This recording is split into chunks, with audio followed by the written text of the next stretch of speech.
I said, I mean, it's up to you. No, it's up to you. It's up to me. Because you said you don't know what you want. You said that you're misunderstood. So, Mide said, let me give the nigga some space so that he can find his way. Is that possible to find my way to you? You can find it to me, but if that is the decision you make, like obviously it's the decision you make. In the sense that if you have gone out and conquered the 7 seas and then you're like, you know what, it's Gigi. Cool. Awesome.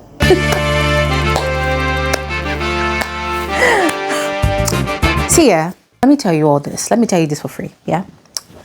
I bet you all that Jason J does not, like, I bet you that he does not really like Sultana the way it's looking. And I'll tell you why, yeah?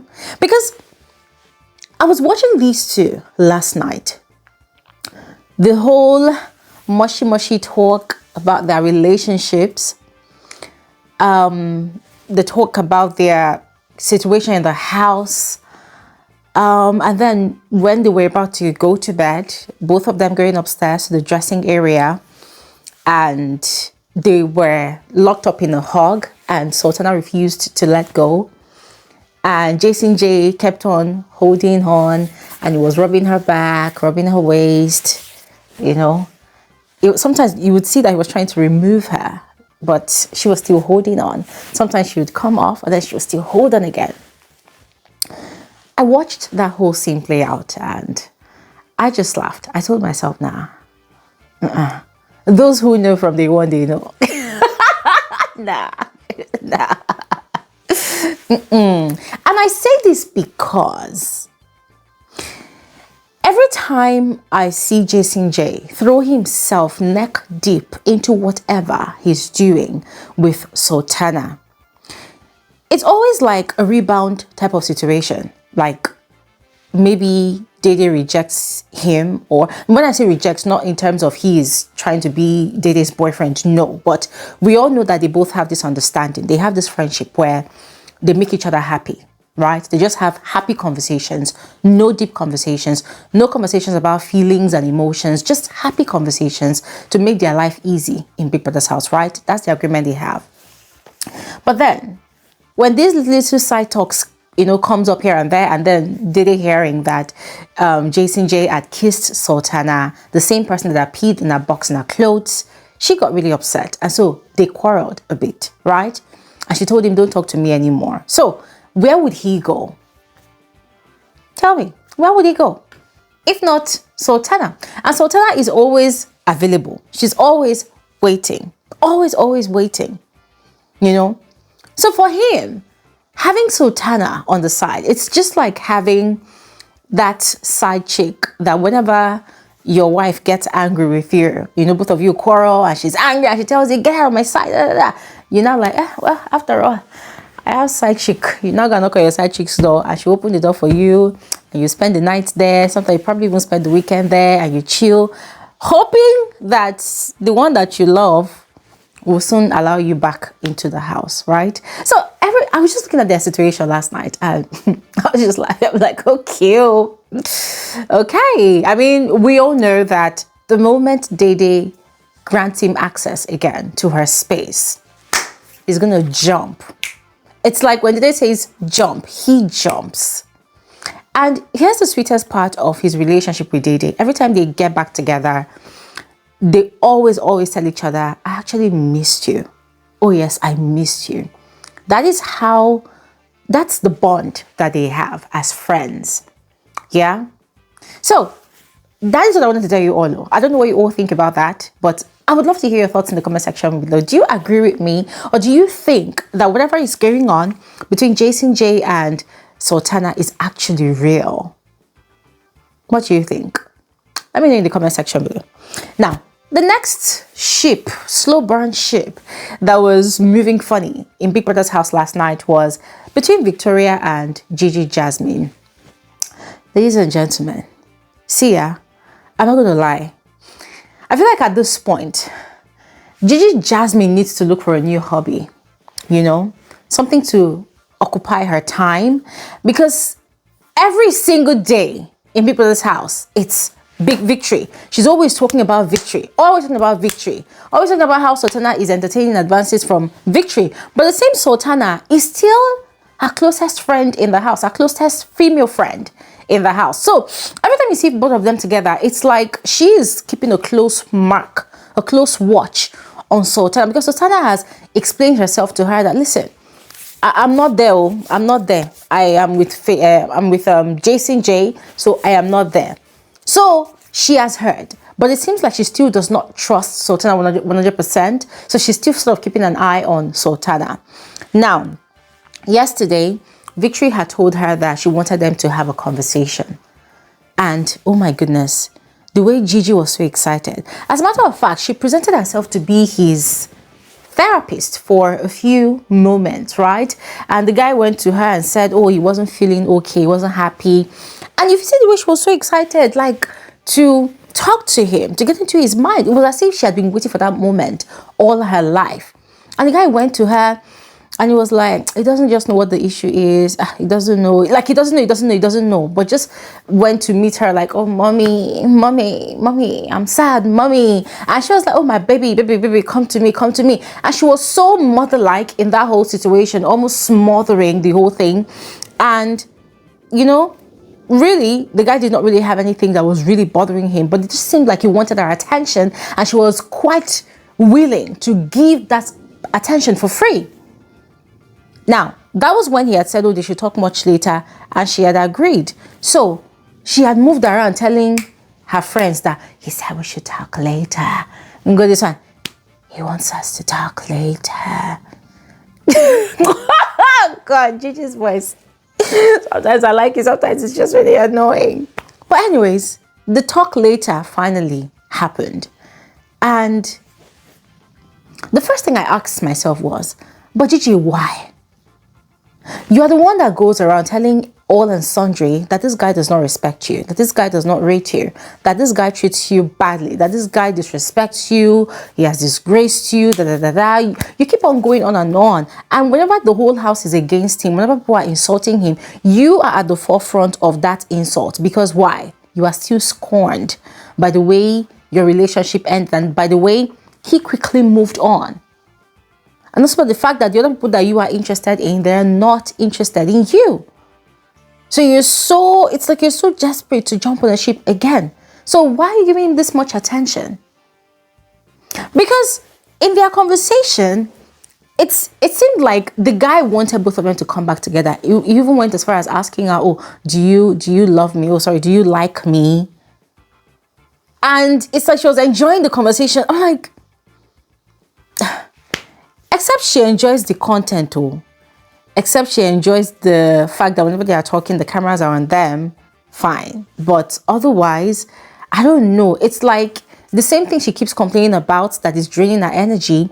She keeps entertaining that thing. It's like this toxic relationship. Like, she enjoys the fact that the guy has a mumu button. And if we're being very honest, what Denari asked during the question and answer segment the other day, he wasn't wrong, because he had actually said it to her. It's like she complains about one thing, about this guy over and over again, but the moment this guy seeks her attention, she jumps.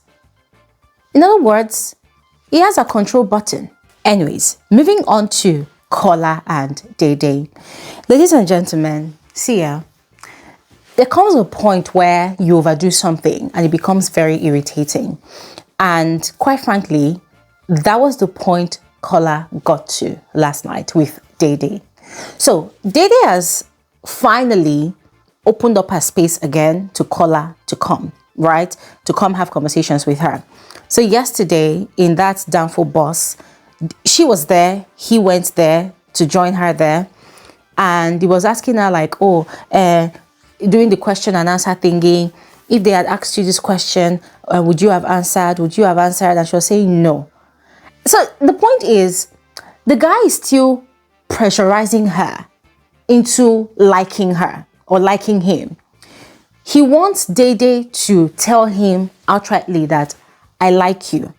I want us to have have a relationship. That is what he wants.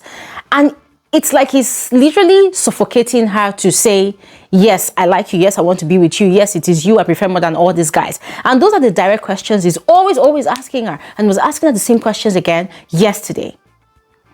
And you see, yeah, they did too. I blame her because, I mean, at the end of the day, these people, they are trying to create content for themselves. So whether the conversation is annoying or not, they just have to go with the flow, because for them, that is going to be highlight anyways.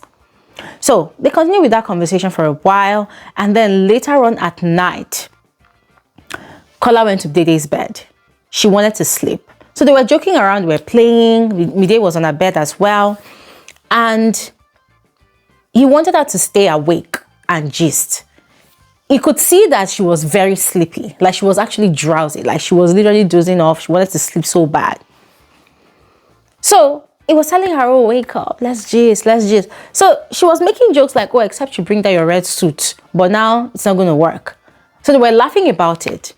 At some point, she was tired. And then you could see that he was so restless on the bed. You know, he would turn, he would toss, he would turn, he would toss. And then we're like, don't sleep, let's gist. I'm like, dude, are you looking at the time? Okay, fine, they don't know the time. Yeah, let me give that to him. They don't know the time. But it was really late. But at least, the person you're telling to wake up and gist, she looks like she has already slept 20 years ago. Like, leave her the hell alone. Like, just leave her alone. But KOLA did not stop. The guy was still there, unrelenting. I mean, guys, frankly speaking, it was just very annoying because earlier it was kind of fun, right? But when he kept on persisting, like he just did not know when to stop, it became irritating to watch, honestly. I'm like, dude, I don't know. Maybe you're doing all this for show, but is it that you don't just know when to stop? But anyways, who am I? Who am I to say stop? Because at the end of the day, this freaking damn season says, do the most. So all of these housemates are doing the most. And sometimes, crosses the line of entertainment to quite annoying sometimes.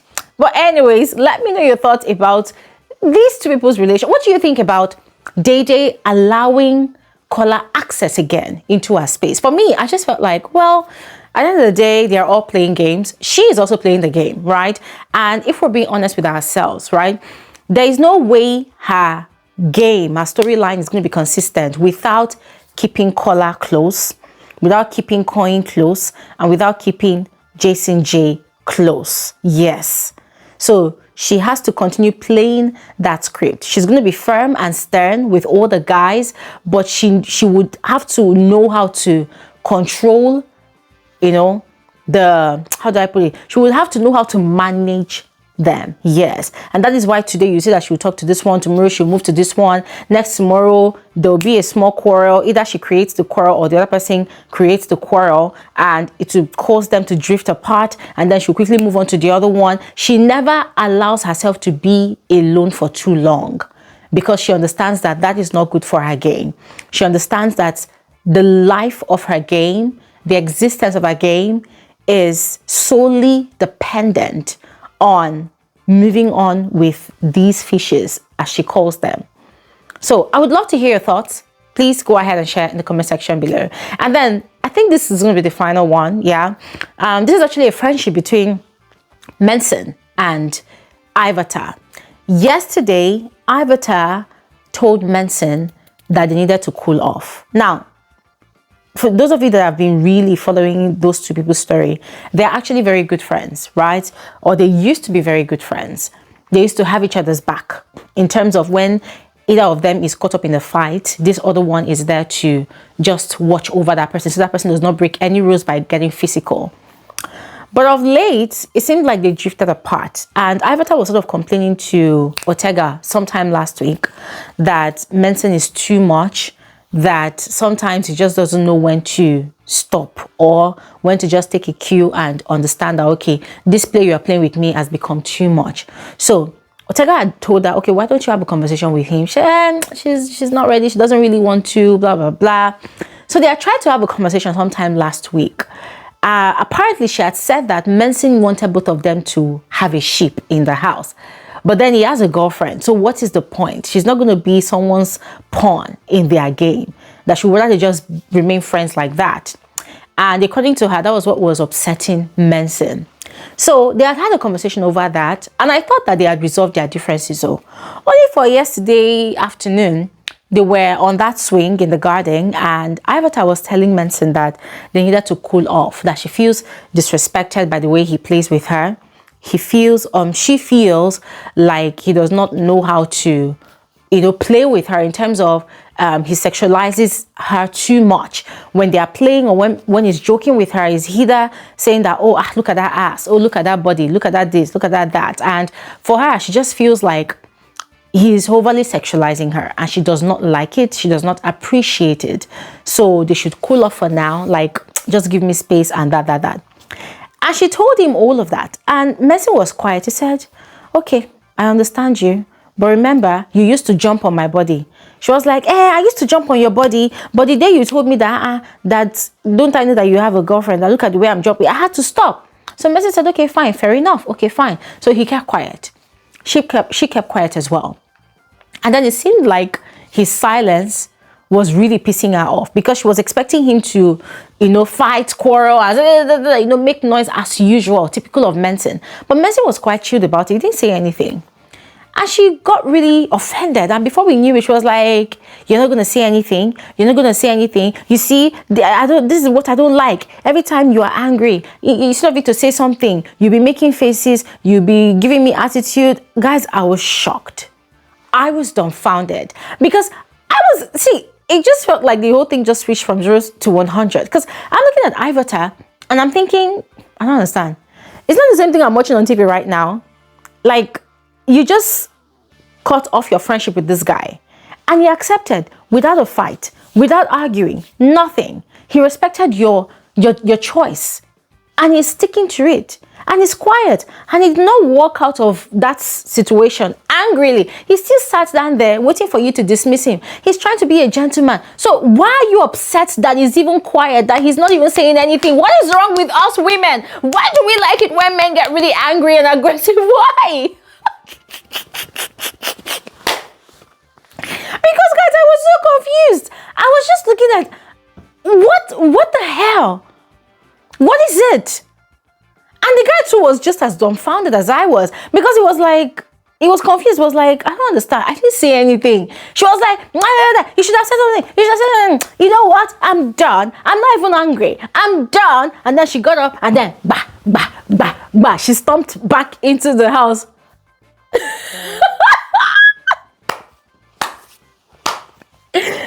Guys, I'm like, oh my God, this this 10 over 10 season, it's really doing a lot of these housemates to act crazy. Because if you ask me what just happened, guys, I don't know. I just knew that it felt like Ivata had a brief moment of madness, because she was expecting a reaction from Mensen. She was probably bracing herself for an altercation, because that one, she likes fight a lot. So she was probably bracing herself for an altercation, but then Mensen shocked her by being a perfect gentleman, by not even reacting at all. Ladies and gentlemen, I'm going to stop talking here, all right? If there's anything else, you're going to see on another video. But in the meantime, just go ahead and share your thoughts about all I have shared, and I will see you guys on another video. Thanks for watching. Have an amazing day. Bye.